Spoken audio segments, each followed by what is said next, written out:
మహేశ్వర మహాకల్ప మహాతాండవసాక్షిణి మహాకామేశ మహిషి మహాత్రిపుర సుందరి.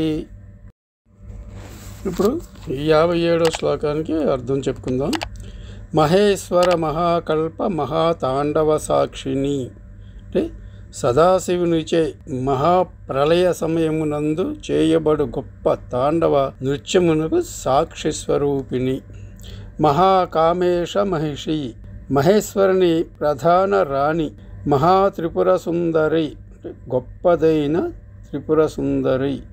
58వ శ్లోకం.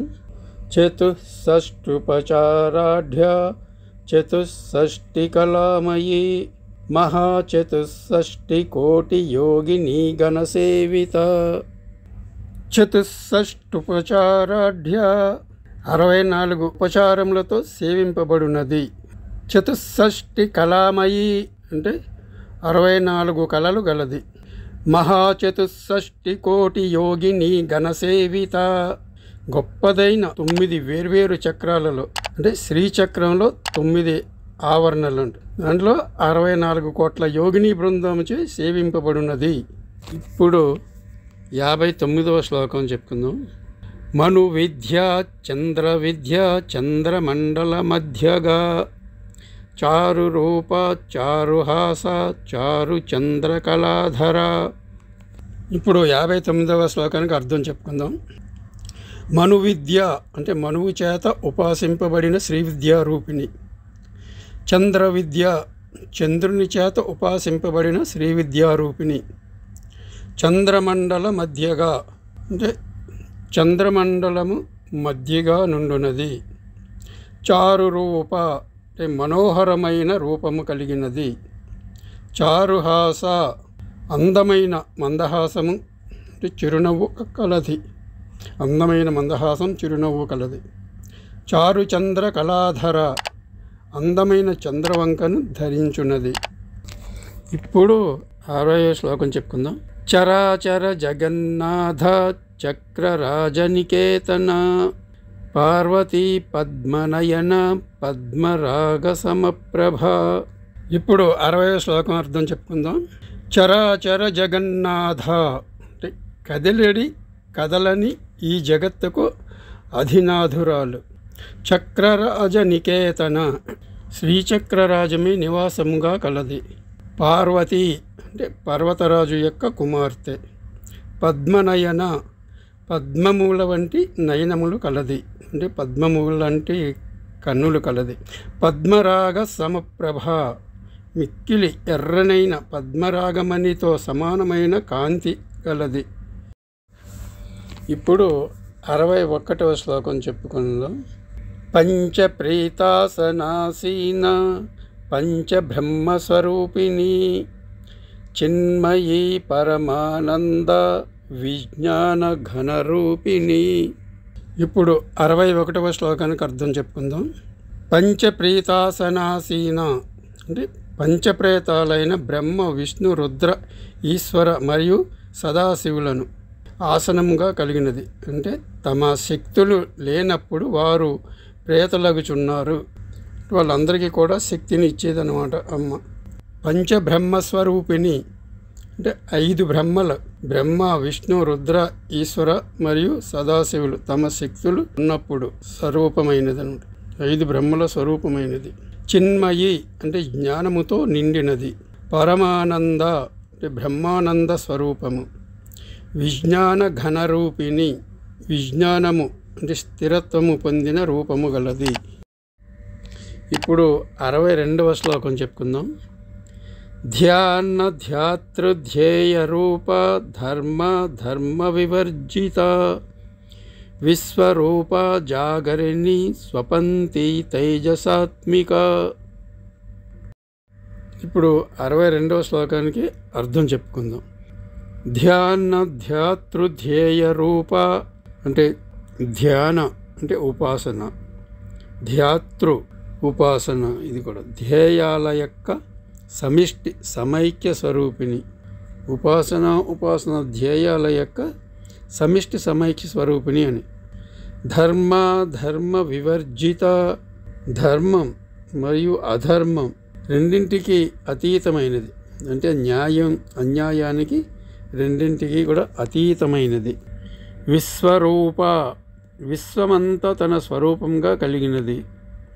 జాగరణి జాగదర్వస్థను సూచించున్నది, ఎప్పుడూ మెలకువగా ఉండున్నది. స్వపంతి స్వప్నావస్థలో ఉండే జీవుని సూచించున్నది, అంటే స్వప్నావస్థలో ఉండే జీవుని సూచించినది. తేజసాత్మిక తేజస్సు స్వరూపిణి అయిన మాత. ఇప్పుడు 63వ శ్లోకం చెప్పుకుందాం.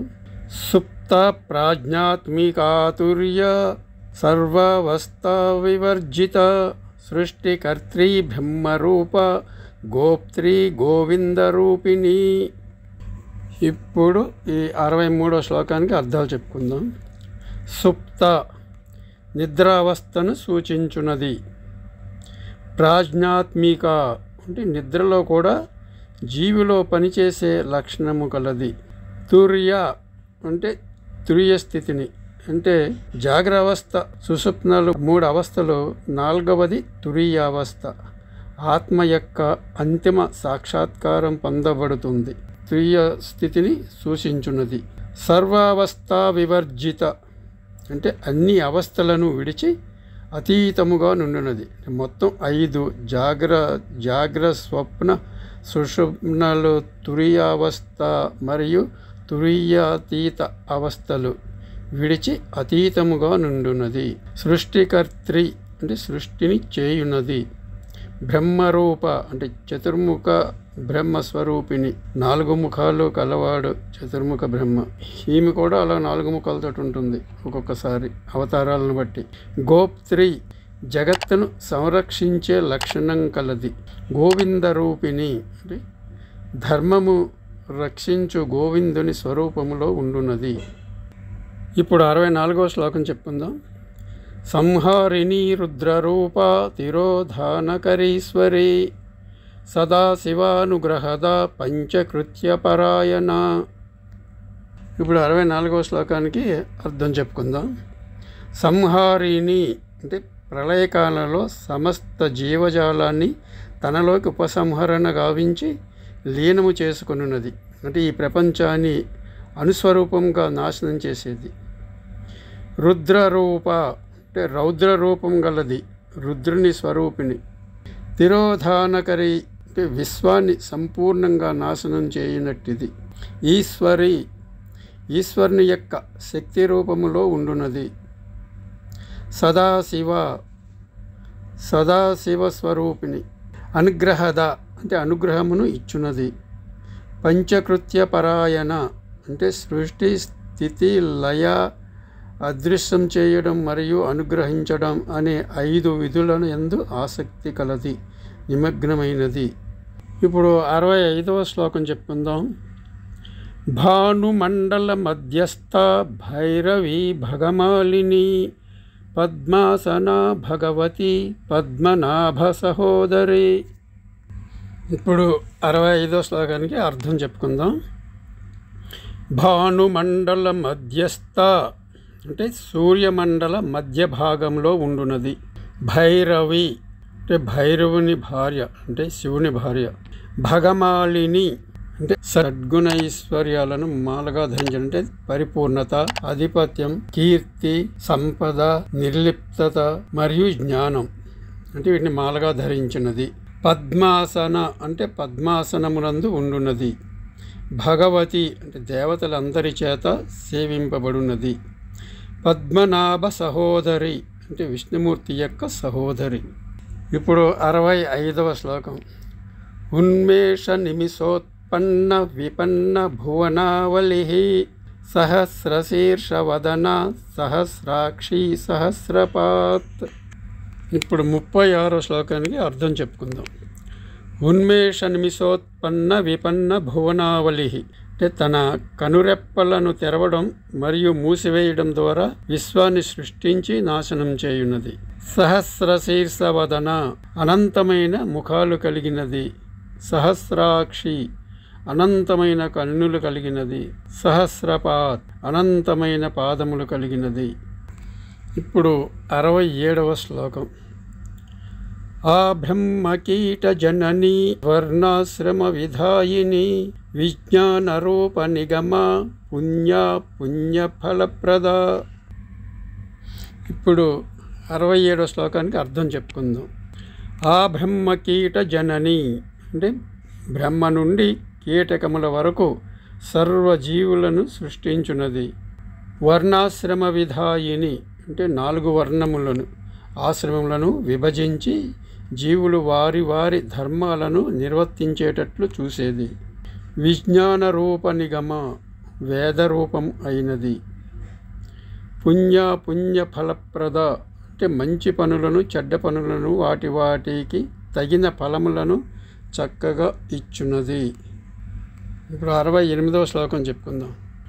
శృతి సీమంత సింధూరి కృత పాదాబ్ధ్యధూళిక సకలాగమ సందోహ సుక్తి సంపుట మౌక్తిక. ఇప్పుడు 68వ శ్లోకానికి అర్థం చెప్పుకుందాం. శృతి సీమంత సింధూరి కృత పాదాబ్జధూళిక అంటే వేదములనేది స్త్రీల యొక్క పాపిటను సింధూరము ధరించున్నట్లు చేసిన పాదపద్మముల యొక్క ధూళిని కలిగినది.